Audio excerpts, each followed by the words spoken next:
Ah. uh, Welcome to Box to Box Football, guys. We're gonna react. I don't know how to feel, Jack. That you, is, you've already reacted. oh, guys, listen. I was thinking about coming on here, and especially like after like 40 minutes, I'm thinking, wow, I'm gonna come in to Box to Box. I'm gonna let everyone know that we're favorites to win the league now. And I was honestly close to tears. But let's be true, guys. What a game of football, Jack. Yeah, I Yeah. get it. I'm from one side, um, the Arsenal side, but point of view of a neutral, that gave you everything and more. Missed penalty, drama, even off the field with the referee elbowing, and Andy Roberts is just pure pantomime chaos. Jack, where do we start? Yeah, like where do you look at this game? Because I'm Well, so the game was great, right? And I think obviously what we try and do where possible on this channel is to not cover stuff that people are already covering, right? I could come on here and tell you how Granit Xhaka by doing that with Trent got the crowd fired up, blah blah blah. But I'm just echoing what Jamie Carragher said, right? And we can talk about Liverpool's defending and da da da. But I think for me, I want to kind of talk about the kind of external stuff. James, my social media feed, City have won the league. I don't know if you got that notification on your phone. City have won the league now because that game in hand is 3 points. And then on the 26th of April at the Etihad, they're going to beat Arsenal comfortably. So City have won the league. So congratulations for finishing second. I don't know where this reaction comes from. If you're taking a step back and looking at each fixture as it comes up, you don't think before the season Arsenal would have been reasonably happy with a draw at Anfield? This is a win for Arsenal. As much as you might want to be like, well, we actually kind of had the win there and we should have held on to it. You could have lost as well. 100%, Make no 100%. bones about it. Go to Old Trafford, go to the Etihad, go to Liverpool, go to Stamford Bridge. There are 3 or 4 games that it could very easily be argued that it is the hardest place to get anything, anything. Arsenal just got a draw away at a reasonably fired up Liverpool. It took a while, but a fired up Liverpool who at times showed a bit of that resurgence and gave you that belief again. So for me, James, I want to kind of react massively to this idea that Man City have now won the league. Now, it's going to be close, but Man City are capable of dropping points too, let's not forget. So for Um, me, I want to hear the Arsenal perspective. I mean, I don't know if your feed is the same as mine, but I have everybody telling me now on Twitter and whatnot that Man City have won the league now. It could, because Arsenal dropped these 2 points, City have won the league now. I think it's insane. um, it's mad because the feeling is not really like that. It's a feeling of more or less missed opportunity, Jack. Like we Right. could have, like we did for 45 minutes. We went there and put a stranglehold on Liverpool. The weirdest thing about this, Jack, is that result gives me a bit of confidence and hope.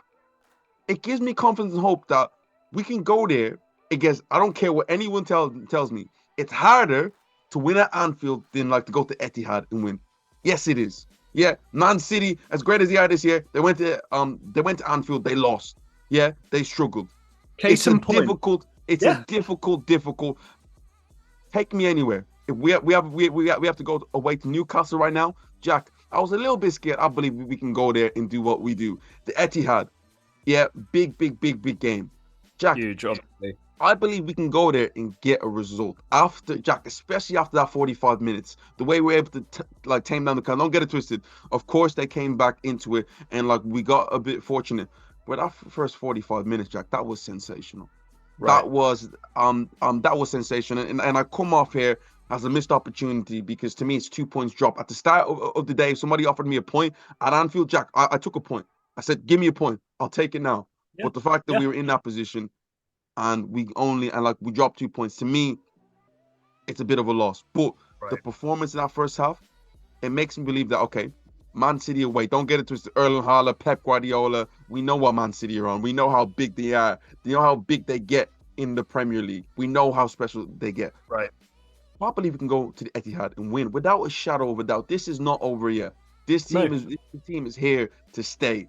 That is to me the biggest thing that I took from the game.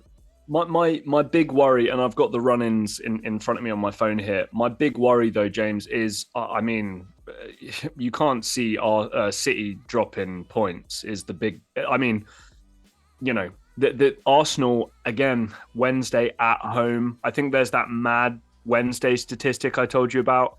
That the most winningest team on a day in the Premier League in the history of the thing is Man City on a Wednesday at home against. So like again, I'm not trying to give bad vibes to you or whatever, but like that's a very real thing. And then I'm looking at Leicester, Brighton away, okay, maybe Fulham, Leeds, Everton, Chelsea, Brentford, West Ham. Like these are all games that you're backing Man City to the hilt. James, it's that 26th of April to a certain extent 13th of May. It's those 4 games: Man City, Chelsea, which should be easy, but again, it's the London thing. It's not going to be an easy game.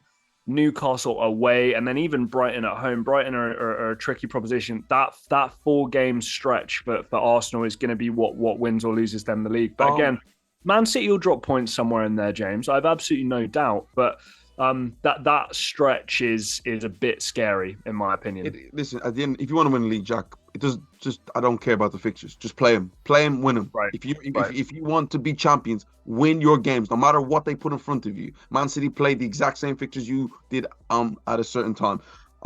Let's just touch on the game touch on where, like, to me where the game was lost and like where the game was won for both teams. I felt Jack Arsenal in the first 45 minutes were absolutely phenomenal. I felt we battered down the crowd, stopped Liverpool from playing. The one thing that I seen from Klopp that was very noticeable, like he took a little leap from Pep and Arteta's book and like dropped Trent as the inverted centre back. I mean, as the inverted fullback. But the one thing that I realized with Trent playing in there is that he didn't play on the half turn. So meaning that Jack, every time he dropped in there, instead of him receiving it on the back foot and like turning and like bringing Liverpool forward, it was always backwards.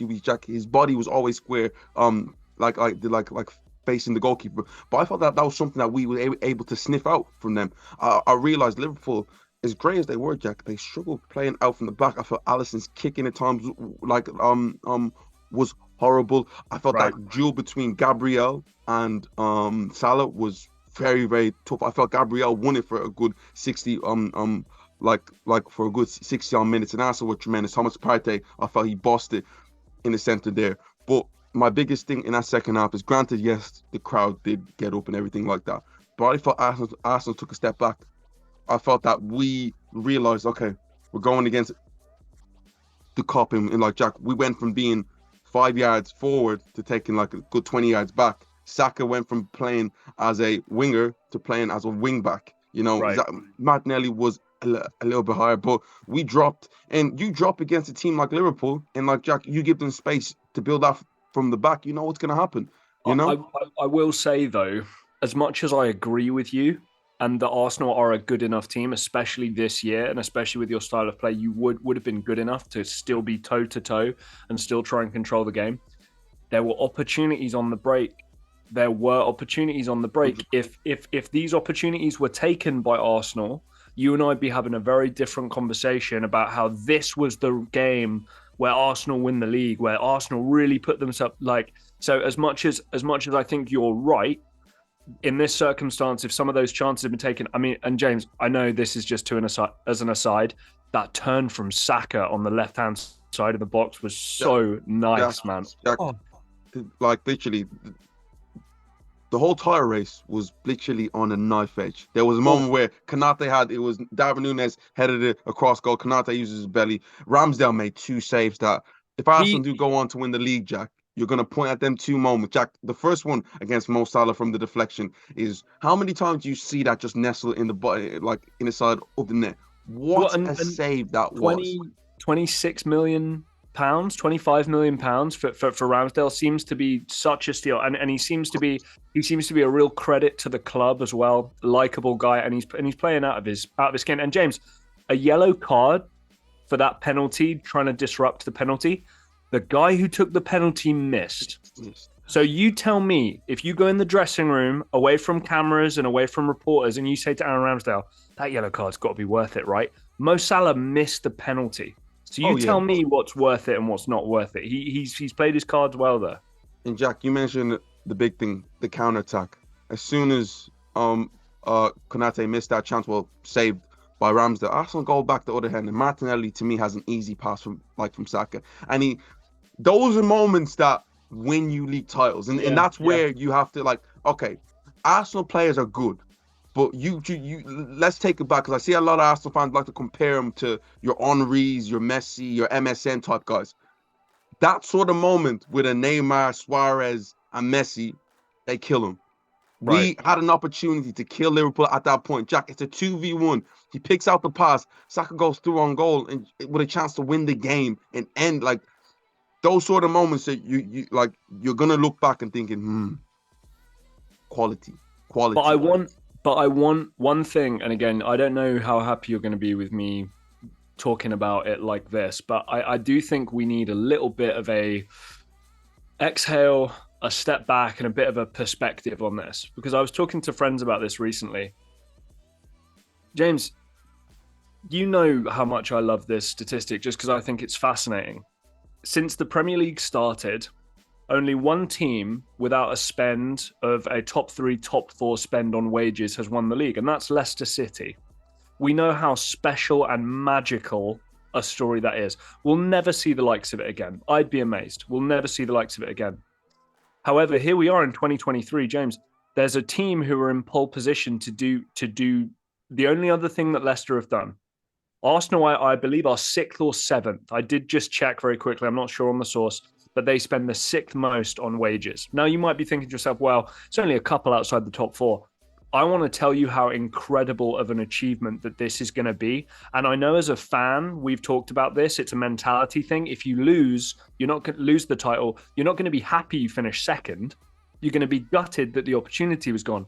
But I still think we need to appreciate what we're witnessing from this Arsenal squad. James, I need to go back and watch our preseason predictions because I'm telling you right now what we're seeing and how amazing this Arsenal team has been. Because there are so many occasions where you thought, here's where the wheels kind of fall off. And then there's a last minute winner, or there's something, or there's a block, or there's two Ramsdale saves. This is storybook fairy tale stuff from Arsenal, and I know you're going through the ringer of emotions here this season, but it's amazing, is what I'm trying to say. We're a fair channel here, so we're not just gonna talk about Arsenal. Just a little bit on Liverpool.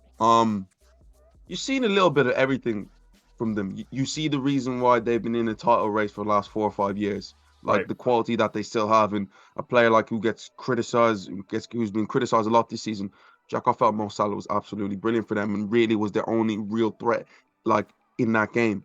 He could have easily Jack scored a hat trick. Yeah, granted he had a missed penalty, but he was the guy bringing Liverpool form. He was the guy that if something was going to happen, it looked like it was going to come for him. Trent, I yeah. Just you've quick, seen just the quick, good. Go on, Jack. just Go on, Jack. quickly on Salah.